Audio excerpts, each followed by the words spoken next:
Hello, hola, welcome. I'm Suzanna Tempkin. I'm a curator at El Museo del Barrio, located in New York City. And I'm really thrilled to be here with you tonight and in conversation with the artists Carolina Caycedo, Joiri Minaya, and Frances Gallardo as part of the celebrations around the exhibition Our Blue Planet, Global Visions of Water. I'd like to thank Pam McCluskey, the curator at the Seattle Art Museum, Jason Porter, Sophie Zimmerman, and everyone at the museum for helping to make this event possible and for giving me the opportunity to be in dialogue with these wonderful artists whose work I really respect. Before we begin, I'd like to say that the Seattle Art Museum respectfully acknowledges that they are on Indigenous land, the traditional territories of the Coast Salish people. They honor their ongoing connection to these communities, past, present, and future. I myself am joining you from New York City on the island known as Manhattan, the homeland of the Lenape people, past and present. And to kick off the events, I'd like to join Carolina Caycedo, whose pieces are in just at the beginning of the exhibition. And Carolina, I'm hoping that as we bring you and the other two artists from this conversation, that maybe as a way to get started, you could talk to us a little bit about your own positioning in relation to water and to share a little bit about your practice. Hola, Susana, gracias. Thanks, everyone, for this conversation. I am joining you from unceded Tongva land on the what is called Southern California today. And so let me go through this first slide. And yeah, I started working around environmental issues, specifically looking at how dam infrastructure, hydroelectric or mine-tailing dam impacts communities that live and coexist with bodies of water such as rivers. In 2012, when I was studying the impacts of a particular dam called El Quimbo Dam, a hydroelectric dam on the Magdalena River, which is the most important river in Colombia. Natives call the river Yuma, which means the land of friends. And I had the opportunity to spend time with the communities impacted by the dam. They were organized in resistance that took form of direct action. They would block the construction at days at a time. Legal actions also demanded for proper census and proper compensation of those impacted by the dam, and also bring in general awareness of about, kind of the social, environmental, but also spiritual, economical, political impacts of this dam, and impulsing to the idea that nature in Colombia is not only a scenario of violence, right? Because we're in a country with a tremendous and decade-long internal war, but that nature has also been a victim and a survivor of violence, that it needs reparations like any other victim. So this first slide is a very special part of the Magdalena River. It's on its upper body called El Estrecho del Magdalena, the Strait of the Magdalena. And I decided to flip it upside down actually after a very felt conversation with one of the leaders of the resistance, Soy Laninco. She's a fisherwoman from a town called La Jagua in El Huila, on the banks of the Magdalena River, actually enclaved between two rivers, and the meeting of two rivers, La Junta, which are very sacred places, the river Cuacua or Suaza and the Yuma or Magdalena. And in conversation with her, she told me that when she would go out and protest in direct action, she would carry the Colombian flag upside down in protest, right? And kind of as an indication that she was not in agreement with government policies that were kind of selling out these common goods instead of administering them, which is why we elect these officials, right? So when I was back in the editing table, editing this particular film called Yuma, Land of Friends, I decided to flip the river upside down too, kind of really following this gesture proposed by Zoila. And that really opened a number of possibilities cinematically, but also theoretically, right? A river that flows upwards cannot be dammed. And I started thinking more about other ways. Well, at first was like an impact for me just to see the river upside down and how that simple gesture, oh, these keep flipping on their own. I don't know what I'm doing. Here you go. How flipping the river upside down became kind of a gesture of unlearning landscape. Kind of we come through an academic training of, as artists with very particular formats, and landscape is the format to represent nature, right? Is this window through which we look at nature, but position ourselves outside of it. And actually through the collaboration with the communities, I started understanding that we're never outside of nature. We're actually within the set of relationships that conform an ecosystem. Definitely not in the center, like anthropocenic kind of trains of thought wants us to believe, but we are part of an ecosystem, of cultural, social, spiritual, economical, political, environmental relationships. And so, I started out of this first gesture of flipping the river upside down, understanding that, a river that flows upwards cannot be dammed as we know it. A number of works that are now named the water portraits started to take place. And I started to really spend time with those bodies of water that I wanted to portray, to let them talk to me, to listen to what they had to say, to really unlearn that colonial gaze that takes shape in landscape formats, and to be more experimental, both at the time of filming, and at the time of editing. This is a still from a film called This Is Not Water that became kind of that first water portrait in film. But then a number of other pieces took shape in prints over fabric, which is one of them is what you see at the beginning of the exhibition at the museum. And these water portraits, this one, for example, is a portrait of the Iguazu Falls in between Brazil, Argentina, and Paraguay. And I decided I wanted to print them on fabric, and I have some tests over here, because precisely the malleability of the substrate, thinking that I always wanted to bring them back into the water if possible, to bring the water portraits back into the water. And of course, paper, if you do that, will suffer too much. And so fabric also as a way to create like longer images. And we had the chance to do that with a group of collaborators that I've been working with for almost 5 years already. A choreographer called Marina Magallanes, she's from Brazil, lives here in LA too, and a number of other dancers. And this was kind of the first time we actually could bring one of the water portraits. And this is the mouth of the Santa Ana River here in Southern California when it kisses the Pacific Ocean. And this is the piece that you actually see in the museum. It's called Wanana Meets Salty Waters, precisely referring to the mouth of the Santa Ana River. Wanana is a Hashiman and a Tongva name of the Santa Ana River, which is the longest river in Southern California, where I live now. It is dammed. It has been impacted by toxic waste. And so it is a river that's suffering a lot at this moment. And this particular water portrait, it is portraying that, lower part of the body of the river when it actually kisses or debouches into the Pacific Ocean. Like these meeting of bodies, again, what I was saying, these very sacred places. And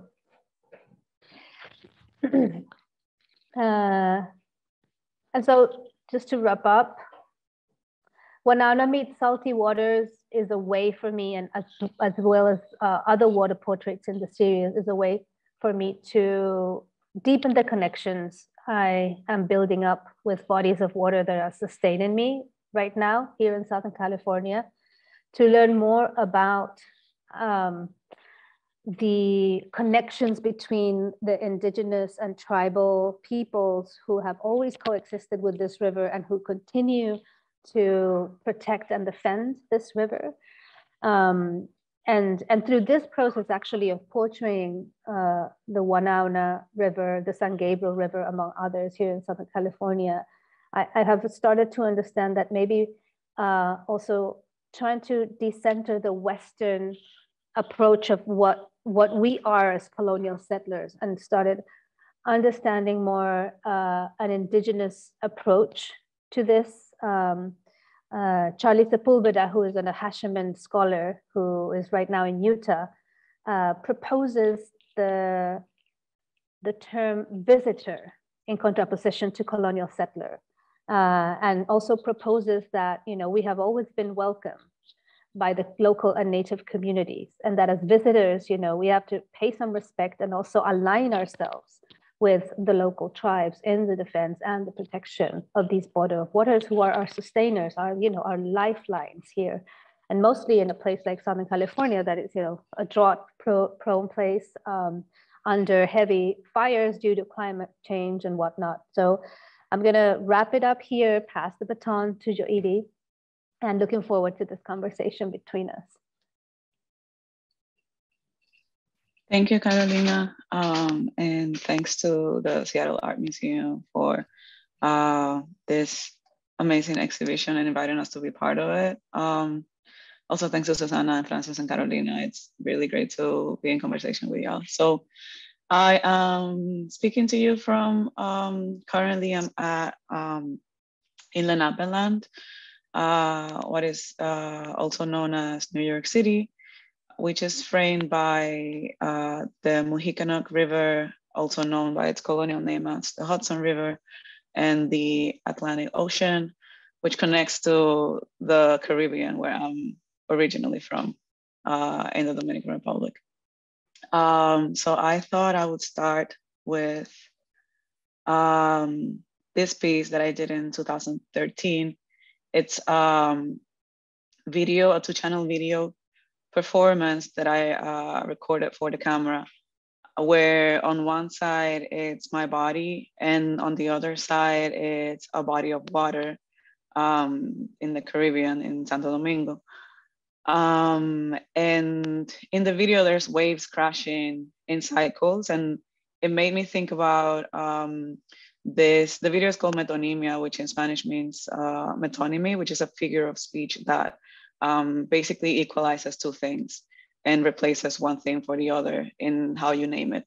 So I was thinking of this relationship of this archetypical relationship between female body and nature, and female body and the sea, both seen as abundant and fertile. So in the video, what I'm doing is using a funnel to create the illusion of bringing out sand from my breast as a symbol of something that is infertile, to try to sabotage that idea of fertility in relationship to the female body as like the pinnacle of that existence that kind of makes that relationship with nature in that way. And I think this is like the first moment that I started thinking about this relationship between gender and nature that led to different bodies of works that I'm still expanding on. So these two collages are in the exhibition, Woman Landscape on Opacity, number 4 and number 5. And these are from a series of collages where I'm using found images from different sources. These two are postcards from the Dominican Republic and from Jamaica. And I'm replacing the bodies with different things, in this case, other representations of landscape, thinking about how these landscapes in the Caribbean have been kind of appropriated to exploit them touristically, to consume them in particular ways, and how the bodies of people there, specifically women's bodies, female bodies, tend to be part of this representation in this interchangeable way where you consume both body and landscape. So the image to the left has an image that I scanned from a piece of fabric that I found that is classified as tropical fabric in like a print, like a fabric shop. Same as the image to the right. Although the fabric that I use for the right one is a little more nuanced and more open-ended. The one to the left has a style that is more of the like Pacific, geographical area.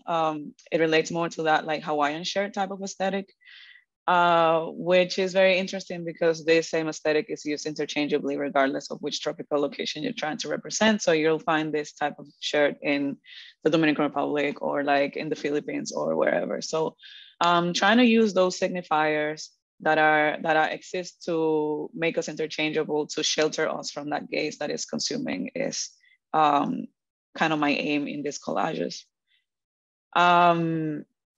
This collage is also framed by or has inspired other works like this other series called Containers, where I'm trying to do basically the same in 3D. So I'm sewing these bodysuits and then taking photos of myself in landscapes. Although these landscapes are specifically places that have been intervened by humans or that are man-made, but they want to give you the illusion of being natural. So these are sands in the south of the Dominican Republic that have been refilled with sand because of the impact that uncontrolled tourism and uncontrolled building has had in the landscape, where there's a lot of erosion. And then to make the beach palatable for that consumerism again, they need to like refill it with sand. This other collage is also in the exhibition. It's called Continuum.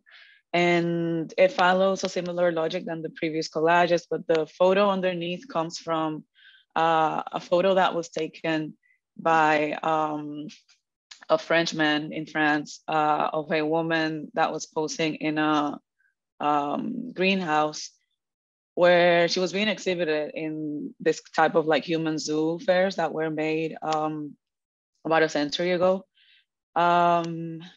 And the photo on top of that is a photo that I found from a Google search of Dominican women. And I was really like puzzled and interested in how both women were posing the same way. And the juxtaposition of both images kind of comments on that, that gesture across time and space, but, making you kind of witness this very two different types of agency, where the more contemporary woman supposedly has more control over her image as opposed to the woman from an African village that was brought to France to be exhibited in this way. Also a piece that kind of speaks to that is this one, Tropticon. It's installation that I did at Socrates Sculpture Park about 2 or 3 years ago, where I appropriated a greenhouse kit that they sell in hardware stores. And I covered it with images that I took at the New York Botanical Garden that I later pixelated to try to mess up with those ideas of legibility and visibility. And then from the outside, you can't see in because it's covered with these images that are printed on perforated vinyl. But then from the inside, it's transparent because of the perforated vinyl effect. So instead of offering this idea of an exotic location or like preservation of exotic nature in a place where it doesn't belong, it offers you the site-specific landscape. And now I'm gonna play this video. It's 2 minutes, and I think it's like my last 2 minutes. So this video is called Lava D. It's a video that I recorded in a Royal Caribbean cruise trip that went from Miami to the Caribbean, several stops, one of which was Lava D in Haiti. And Lava D is a space that is controlled by Royal Caribbean.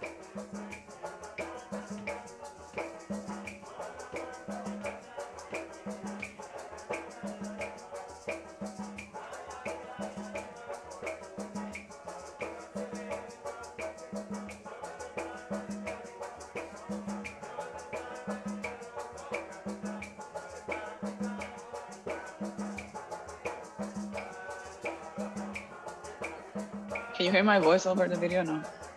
Yeah? Okay. Well, I'll just keep talking then. So Royal Caribbean is Labadee is space that is controlled by Royal Caribbean. So all of the experiences and dynamics that play out are mediated by them, by their fences, by the people that they hire to perform in there, etc. And then there's these people from outside the fences that are asking for food to the people inside the fence.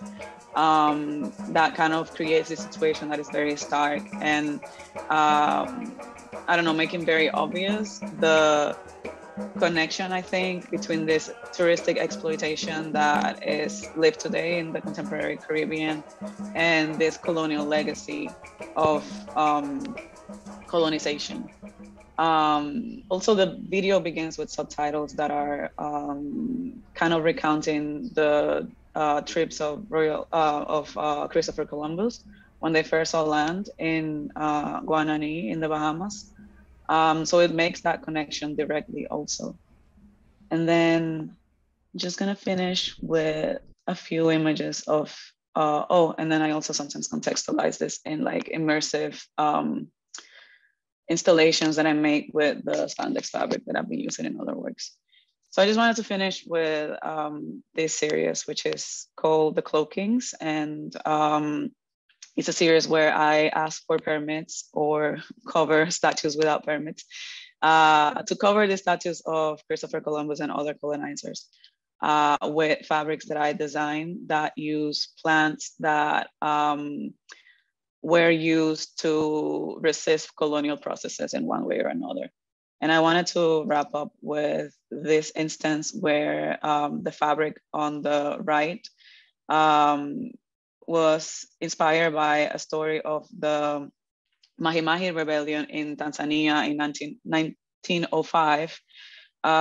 So the statues that I cover were in Germany, which had colonies in Tanzania. And one of the strongest African rebellions against the European colonies was a Mahi Mahi rebellion that lasted for 2 years. And the kind of narrative thread that made all of these different ethnicities and tribes come together was a story about how a water, like a special water made with castor plant and sorghum, if you use that water on you, you will be invincible and invisible to the colonial troops. So yeah, just wanted to wrap up with that. Thank you. Thank you, Joiri. I've got it. You've passed the baton. Thank you. All right. Well, I think I can. Okay, now. Okay. Hi. Well, thank you so much to Seattle Art Museum as well for the opportunity to contribute a little bit to such an expansive show with my work. And also thank you to the panelists, our hosts, and Suzanna for engaging in this conversation. Thank you so much for providing this platform to share a little bit about what I do as well. So yeah, our blue planet. So water is certainly vital, and a vital element of life is present in our lives in so many ways. And I have found it to be particularly compelling in a subject matter via atmospheric phenomena. And its representations through, different institutions such as NOAA, satellite imagery, also water via, its other qualities, its sonic transcendence, its ability to cut, its relationship to pests, and also not only those aspects, but the lack of water too, or drought, and phenomena that's related to that. So about 10 years ago, I started this whole series, or this obsession around hurricanes, simply because I am a Caribbean person. I grew up in San Juan, Puerto Rico, an island obviously surrounded by water, where the limits or the political boundaries are, physical boundaries are water. And I've always felt that weather is kind of the front, right? And everything that impacts our daily lives, our language, everything, I found it to be ever consuming and overwhelming, and therefore became an obsession. Once I moved from Puerto Rico to New York, I started looking at the weather or landscape via this imagery through the news and media, and later through archive of the National Oceanic Atmospheric Administration. And I started creating these connections to personal history and anecdote and just memory around it. So this is an example of one of the works that are currently on view in our Blue Planet. It's titled The Unnamed. And basically I was fascinated with the idea of naming storms or naming hurricanes as a political act, because hurricanes themselves, you know, they're just they're a system of wind, water, rain, thunder. And it's really interesting how that sort of reveals the political connections between in a particular place. I was fascinated by the fact that when Puerto Rico was an old Spanish colony, storms were named after the saints or patron saints of the day that it would make landfall. Before that, storms would be a manifestation of certain Taino deities like Wabansex. So all these changes in naming, later in the 20th century, they were approached more like with following the alphabet. So it was just interesting for me to find all of a sudden in this archive of historical hurricane tracks, hurricanes that had no name, that were nameless. And I thought there was something really empowering of that. Somehow they had marooned this power. So I decided to give them a place in these embroideries that would, in a way for me, also highlight the nuances of each character, of every storm having a particular personality, so to speak, or a particular impact, but also the histories that overlap between islands where that same hurricane makes landfalls, and also intergenerational studies that poetically, right, connect us with each other in different geographical areas, but also with our grandparents, with our ancestors. So after this series that I've continued for many, many years, I also found very generative to find all these like satellite imagery of hurricanes that have all these like legends and mappings.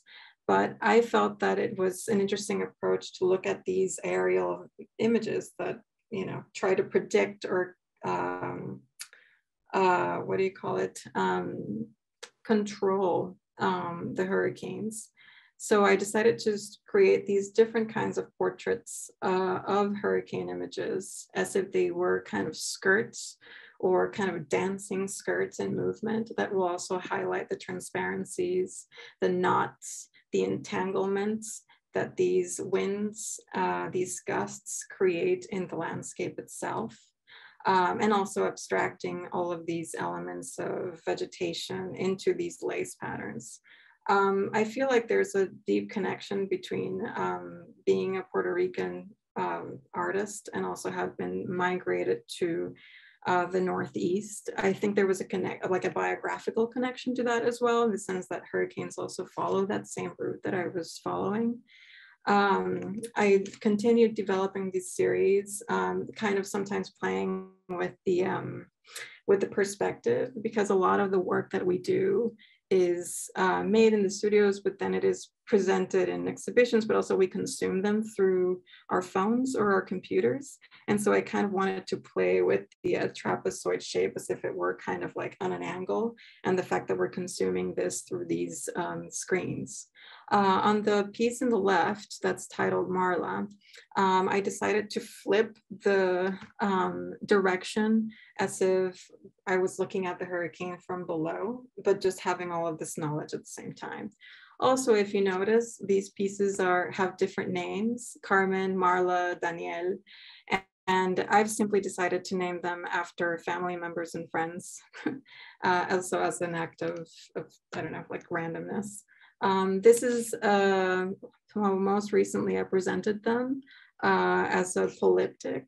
I thought it would be interesting to present them as a very active, like a series of hurricanes. I think climate change is certainly bringing out more and more storms each way. If you see in this installation shot, you see that I use color and different elements in the line, sometimes thicker, sometimes it's more blurry, sometimes they're more three-dimensional, to kind of highlight this different character in each hurricane. I thought it was important for me to talk about this from more of a personal perspective, of more of a local perspective, instead of the always destructive and kind of army-like rhetoric that the media uses to depict these things. Being the daughter of an agronomist, I do know that there are also a lot of other things that hurricanes do for life and for 2 more minutes, okay, for landscapes. So they clean the air, they clean the water, they put down trees that are, dying and, let others thrive. So I just found that this was a really interesting way of reclaiming these hurricanes, or the idea of the hurricane and the experience of living through hurricanes, even though it is obviously a very traumatic and difficult thing.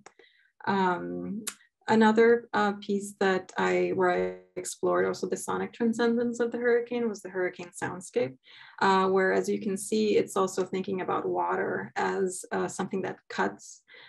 Something also interesting about the hurricane series is that I create these images by grooving the surface, by kind of like aggressively cutting the surface and removing. And so I thought it would be interesting to have thinking about the hurricane as this thing that domesticates our understanding of our surroundings, our sense of like thinking about movement and also sound. So this piece basically imitated a small organette that was created in the late 19th century to play perforated paper discs. And I thought about the hurricane as a disc itself that created this whole symphony, and praised the replacement discs as if they were like chainsaw discs, cutting discs. And so then I used photo sensors to create some kind of sound element with the design of each cutout. So this is a little video where you can see.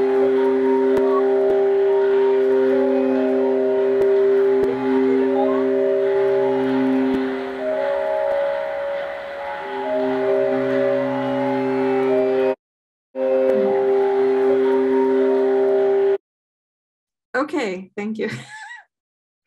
We can't hear you over the video. Okay, so so yes, thank you. So basically, the sound is more of a whimsical, not a literal approach to how a hurricane sounds. But anyway, I just been fascinated by this because it is something that also connects in time and space, just different people, different moments in time. And it's been a way of poetically approaching and coping with the really difficult things of living in the Caribbean in a more hopeful way. So I'll just wrap it up there. Thank you. Okay, well, thanks to each of you all for sharing just what I know is like a small, tiny glimpse into your practice. And I know we'll be able to speak about both your pieces at the Seattle Art Museum exhibition more in depth, and then hopefully also get a bit more into your general practices.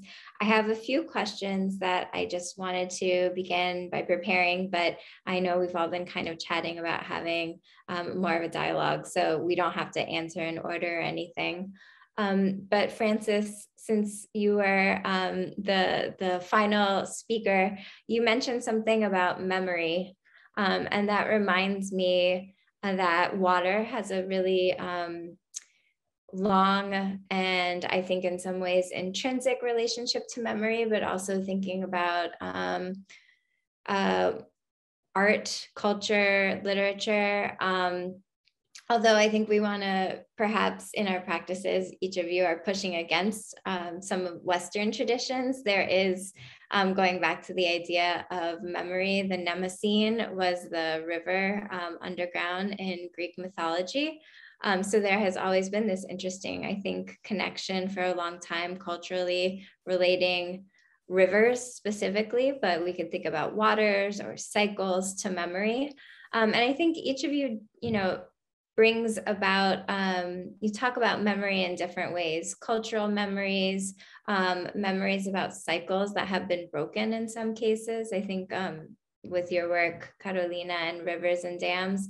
And I wanted to start by asking a very general question like that about how you feel that memory is triggering some of these projects that you've been engaged with. And whoever wants to jump in.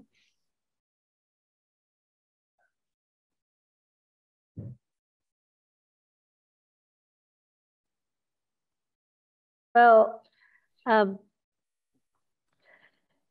definitely, as a political tool, memory has become an important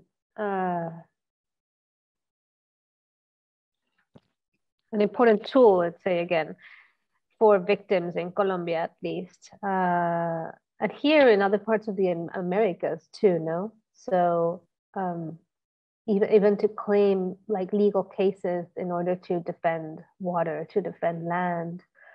I'm looking, for example, at the case of the undamming of the Snake River that's being impulsed right now in Idaho, after decades of activism spearheaded by indigenous tribes such as the Nez Perce or the Shoshone Bannock. And their legal grounding is that historical relationship with salmon in the river that's in the brink of extinction. And how in some stories of origin of these tribes, salmon kind of sacrifices itself in order for humans as these new animals come into earth with no claws, no hair, no fangs, nothing to survive. And salmon says, I'll come every year back and sacrifice and give myself to nurture and sustain this new animal that is on earth, humans.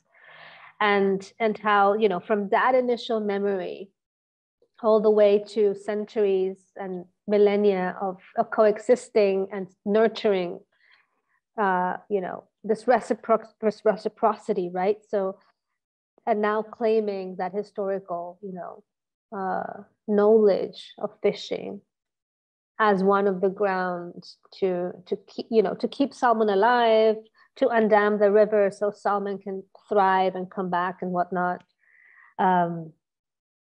So it becomes an important tool, not only in terms of protecting a culture, but protecting nature, right? Because at the end, culture and nature is not a separate thing, like in Western rational epistemologies happens, right? So in the Americas, it's the contrary. Nature and culture has never been divided. And I think memory is important to actually, enclave this idea in processes of water and land defense, cultural defense, to, battling epistemicide, battling ecocide, right? Memory becomes an important tool in many aspects, cultural, of course, but legal too.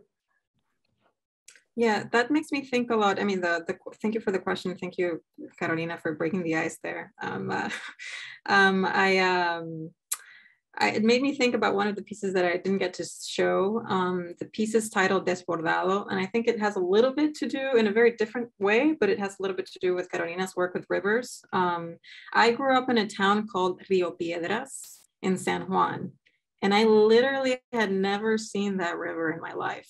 Like, I lived in Rio Piedras, I studied in Rio Piedras, and I thought there was an element of memory in there. Why is it called Rio Piedras? Because obviously there was a river that was the center of people's lives, that had a relationship to the daily life.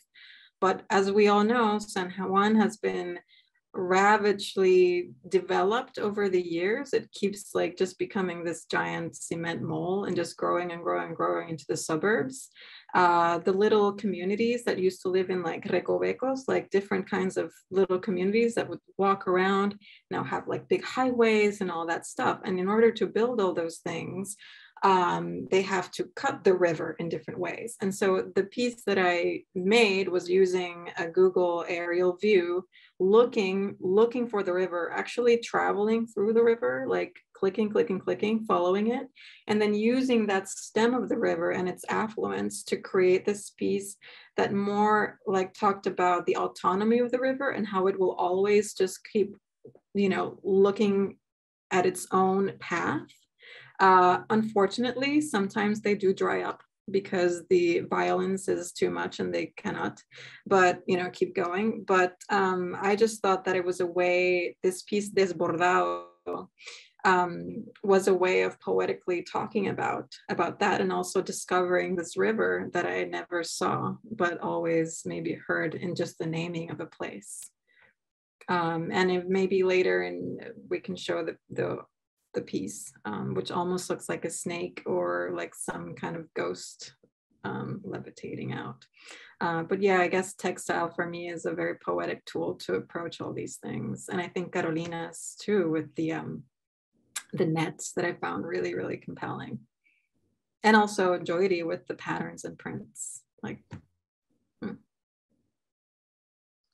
Thank you. And I was thinking in the work that I talked about, some works that may relate to that idea of memory could be Labadee and Continuum. So the video of the Royal Caribbean cruise and the collage of the image of the woman from the Google search and the woman from the ethnographic photo that was taken more than 100 years ago. And I feel that the thing that both of those pieces are doing is kind of asking us, what does it mean to occupy this space in this way, in this moment, that in relation to the history that that space has, and to reflect on that, and to try to think, you know, what has changed? Am I still the subject of this oppressive systems, even if in this transformed way that looks like it's giving you agency, but is it really giving you that? And I think also with the more recent work with the monuments covering, it's like covering up this, you know, symbol of colonialism and patriarchy and Western domination, and instead honoring the histories of resistance that don't have a monument, that don't have like a public space to be commemorated, and that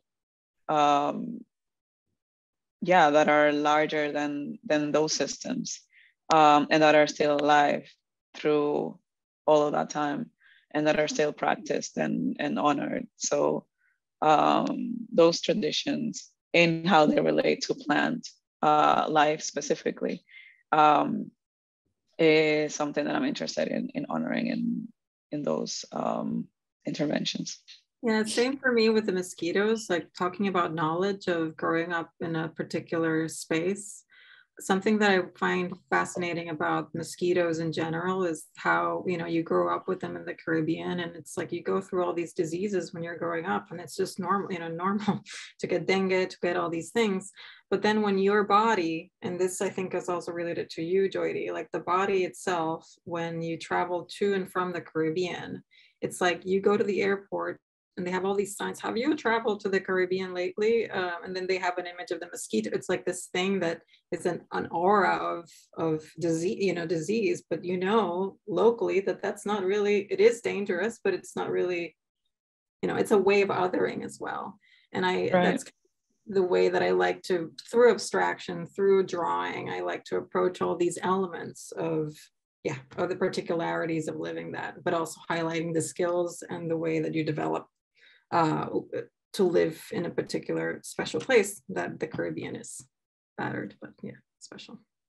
And Joiri, when you were just mentioning, I think you used the word opacity in what you just said. And if you didn't, I know, I just wanted to highlight that is also part of the title of your Women Landscapes. And thinking about that term opacity, I know that you're borrowing from glissant, but I think, you know, water is a very interesting material to think about that term through. Obviously, water can be very reflective. It could also be muddy, so it could be the complete opposite. And so I think that all of the material aspects of water also makes it quite compelling to reflect on notions of opacity, whether that's like through cloaking or through hiding certain histories. Oh, sorry, was somebody jumping in? Yeah, I think that's a great relationship for sure. It was great. Yeah, sorry, I just said that it was great. A great, great point. Yeah, totally. Yeah. Zoom lag. But there is a lot of overlaps in our works, with kind of complexifying reductive representations of territories, of waters, of hurricanes, of the woman body, right? Like the first piece that Joiri talks about, and that reductive relationship between nature and the woman body as this generators of life, right? When maybe it's more productive to think about how we relate to nature as being some of the most impacted bodies by processes of extractivism, of colonial legacies, coloniality, and other oppressive structures, right? And that's really our meeting point, right? Women's bodies, nature's bodies has always been the most extracted. But that idea of complexifying that kind of a more kind of like economic and capitalistic view from above, right? That Frances, from with the aerial views of the hurricane and this representation, satellite imagery that I certainly incorporate in my work too. And Joiri's also, overlapping of textures and kind of sources of images of this kind of tropes, images and tropes of, of the Caribbean, of the exotic. And I think we all are like searching to complexify what a territory is, our relationships to territory through the visual building, to kind of uncover this idea of fake landscapes too. Who was mentioning that? Was it Frances, I think, was mentioning the fake landscape?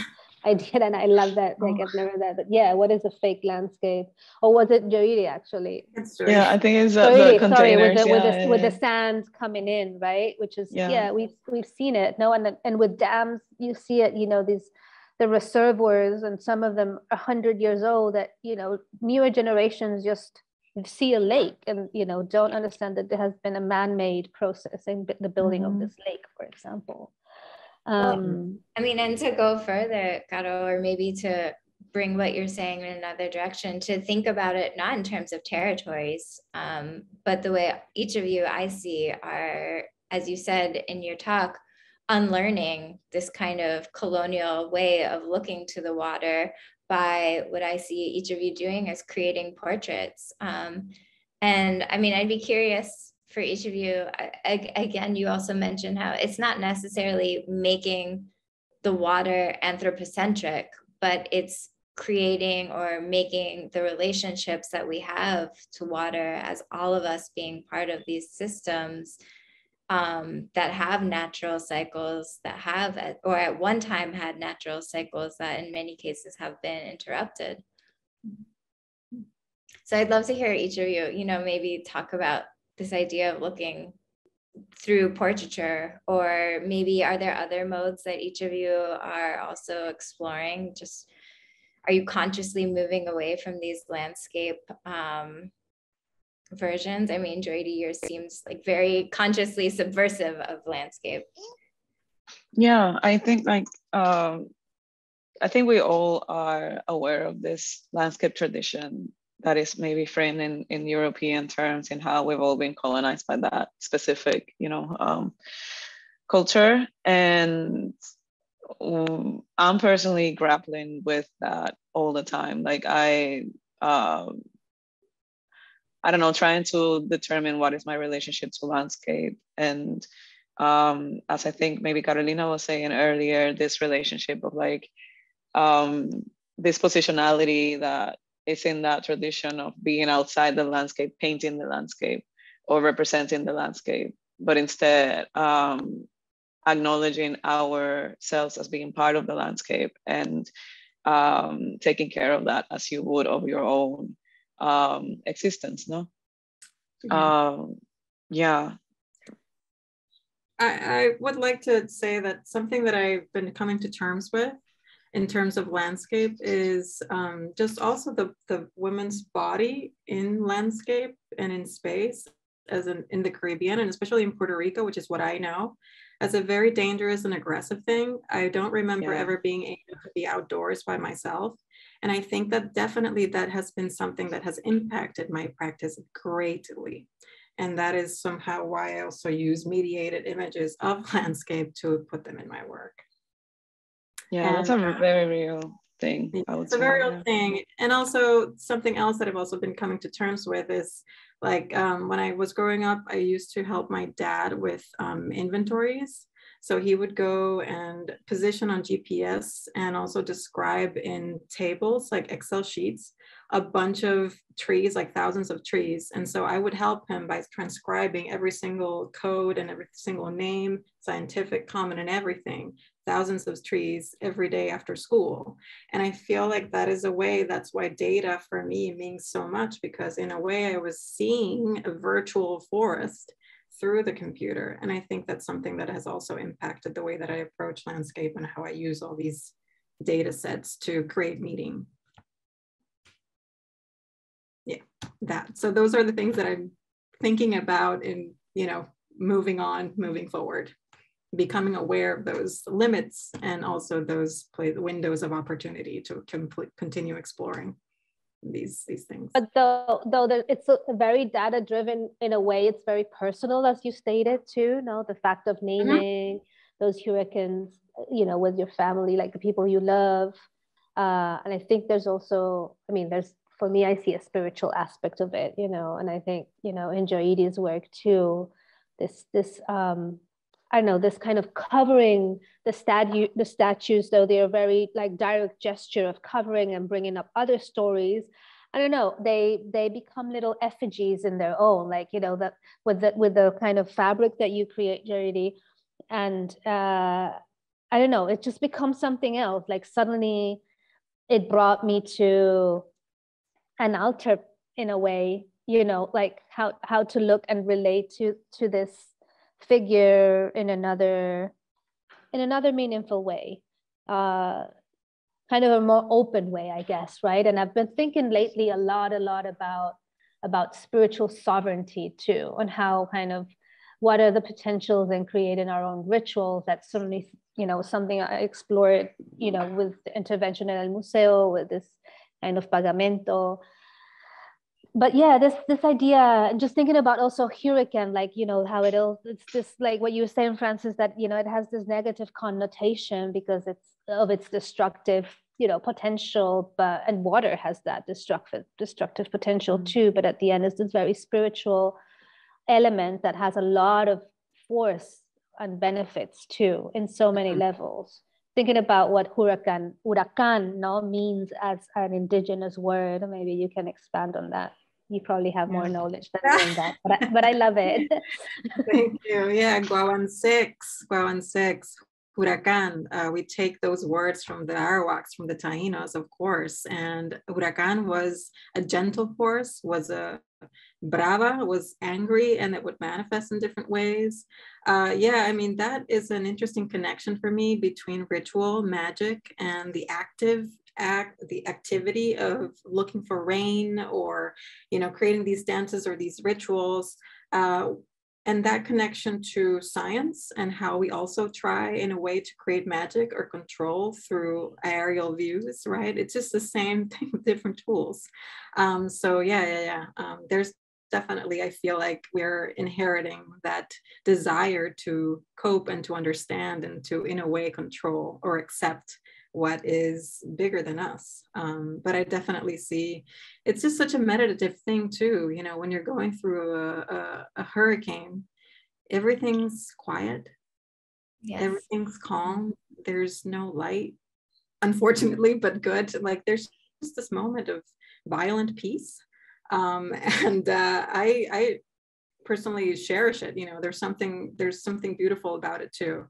About those experiences that unite people and communities. You know, they create a sense of solidarity with neighbors and one another. Also democratizes everybody, that it puts everybody in the same kind of plane. But yeah, I think I went in a tangent to what Carolina was trying to say, but yeah. I think a lot to I think we're actually coming close onto time, but I wanted to add to also what Carolina you brought up with this the spirituality of water. I mean, of course, like water cleanses, and water is necessary for life as well. So, you know, these are inextricable aspects that that can't be removed from life. And as you were saying, Frances, the kind of collaboration that happens after a hurricane, I think in a lot of your practices, there is an inherent collaboration, whether it's among hard data or, you know, going to other communities, searching for knowledges beyond what is taught in the historic textbooks that we receive in schools. And so maybe before we wrap up, I don't know if anybody has any last thoughts. So much. I just want to have the opportunity to maybe meet you all in person sometime and just, you know, gather and talk for hours, because your work is incredible. It's so thoughtful and generative. And I just hope that we get another opportunity to keep talking. That's all I'm going to say. Because there's so much. Yeah, yes, I hope for the same, for sure. I definitely echo that feeling. Yeah, well, we barely scratched the surface. I'd love to be able to see the show at Seattle Art Museum. So I hope everyone who is in the area gets to see each of your works. Thank you for enriching, you know, the dialogue between your art pieces, and hopefully today's conversation will add just a little bit more nuance to it. So thanks to each of you. Thank you for the amazing questions. Yes, thank you so much. Thank you. Bye. Take care. Yes.